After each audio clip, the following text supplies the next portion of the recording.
नमस्कार मु ममता स्वाई स्वागत करुच्ची आपन को मो channel Odia simple life and recipe रे जेहेतु मैंगो सीजन चलती तो आम आज बनवा मैंगो शेक।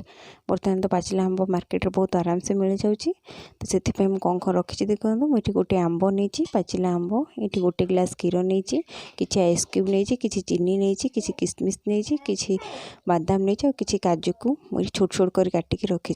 बर्तमान आम आंब को काटा बर्तमान देखूँ गोटे छुरी साहाଯ୍य आंब को काटुची आम बर्तमान तार से नासी पार्टा को काटिकी पकेदबा तापर ताकू एमती फाड़ करवा फाड़ कर सारा पर आम गोटे चामच रे तार रस को बाहर करदे। देखूँ मुझे करुँची एमती आपण मैंने गोटे चामच साहाଯ୍य तार रस को धीरे धीरे काढ़ीदेवे और चोपा को पकेदेवे तापर ताको गोटे अलग जगार रखीदेवे। देखो सबुतक आंब काढ़ी सारा पर रस मोर इतनी बाहरला बर्तमान ताको गोटे ग्राइंडर रे देदेवी तापर से किसी चीनी देदेवी। चीनी आपण टेस्ट हिसाब से आप यूज करेंगे आपन को जितकी मीठा पसंद। तापर मुझे गोटे ग्लास क्षीर रखी अधा अधा ग्लास क्षीर मुझे देवी आ अधा ग्लास मुझे पचर यूज करी तापर आपको ग्राइंडर करने नहीं जी।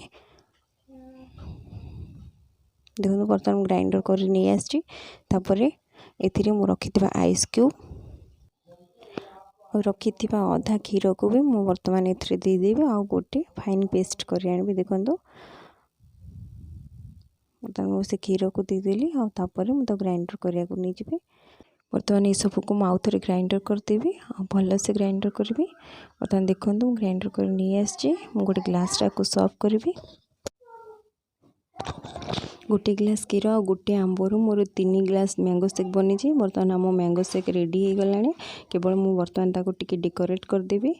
मुझे किसी किसमिश किसी काटिकी रखी काजू आउ कि बादाम देकी मैंगो शेक को मु डेकोरेट करची। आपण पाखे जेकोसी ड्राई फ्रुट्स थी आपण मैंने डेकोरेट करेंगे नचे सेमती पी पारे।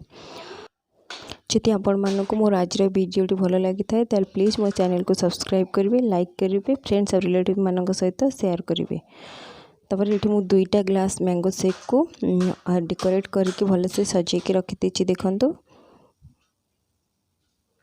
आपण मैंने गोटे थर ये पाचिला मैंगो सीजन रे निश्चय एमती घरे थरे ट्राए करी देखंतु आपण मानक केमती लगिला मते निश्चय कमेंट करी जणेबे। रहिली धन्यवाद।